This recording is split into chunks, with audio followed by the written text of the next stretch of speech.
یا صرف بچوں کی غلطی ہے؟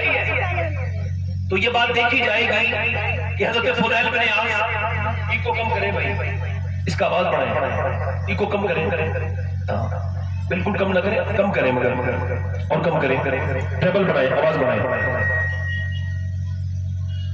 بس ٹھیک ہے، آواز ٹھیک آ رہی ہے، صاف آ رہی ہے؟ تو یہ دیکھا جائے گا کہ صرف بچے ہی غلطیاں کرتے ہیں یا ماں باپ کی بھی کوئی غلطی ہے کہ نہیں؟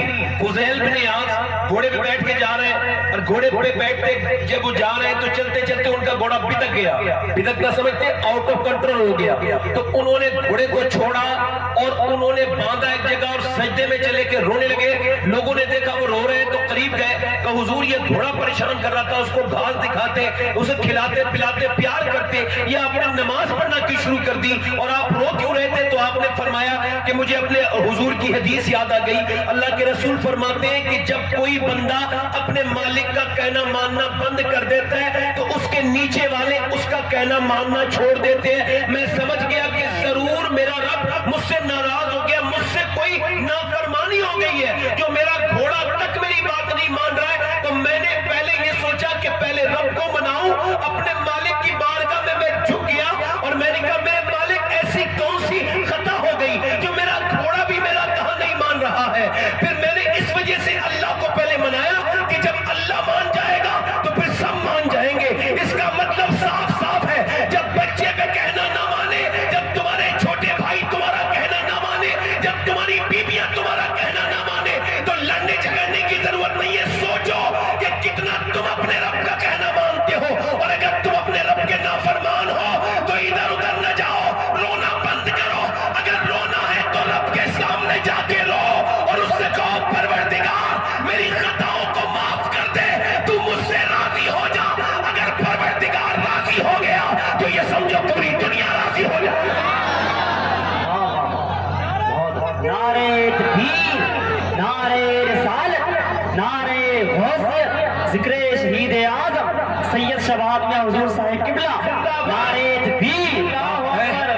ذرا میری طرف دیکھ کے بتاؤ میں غلط کہہ رہا ہوں یا صحیح کہہ رہا ہوں؟ اچھا یہ دیکھیں، میں آپ سے پوچھا ہوں، ماں جب تک نیک نہیں ہوگی، باپ جب تک نیک نہیں ہوگا، جب تک بچے نیک نہیں ہو سکتے۔ اللہ کے رسول فرماتے ہیں بچہ اپنے بیٹا اپنے باپ کا راز ہے۔ کیا ہے بولو؟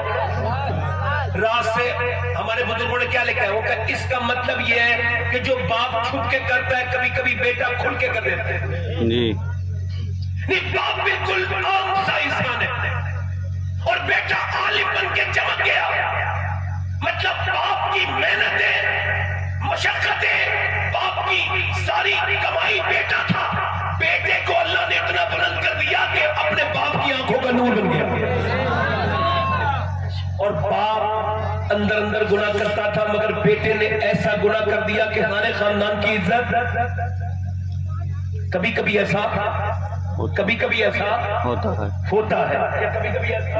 ہوتا ہے۔ اب صرف آپ یہ کہتے رہیں گے کہ صرف بچوں کی غلطی ہے، نہیں، کبھی کبھی باپ کو بھی سوچنا چاہیے۔ جب تک باپ مسجد میں نہیں جائے گا بچے پیچھے کیسے جائیں گے بتاؤ آپ؟ جب تک باپ نیکی نہیں کرے گا بچے کیسے نیکی کریں گے؟ جس گھر میں گانے فلمیں ڈرامے بجتے ہو، بڑی LED لگی ہوئی ہو جس میں کھل کے اللہ کی نافرمانی ہوتی ہو، ایک تو یہ ہوتا ہے چھپ کے گناہ ہوتا ہے، چھپ کے گناہ وہ ہوتا ہے جسے گناہ کہا جاتا ہے، مگر جو گناہ کھل کے کیا جاتا ہے وہ صاحب گناہ نہیں رہتا، پھر وہ پھر بغاوت ہو جاتی ہے، اللہ کے ساتھ بغاوت ہو جاتی ہے کہ دیکھ میں کھل کے ڈانس دیکھ رہا ہوں، میں کھل کے ڈانس دیکھ رہا ہوں، جو تجھ سے کر ملے وہ کر لے۔ اس کا مطلب صاف صاف ہے کہ میں اپنے بچوں کے ساتھ، اپنے پورے گھر والوں کے ساتھ ڈانس دیکھ رہا ہوں، DJ دیکھ رہا ہوں، گانے دیکھ رہا ہوں۔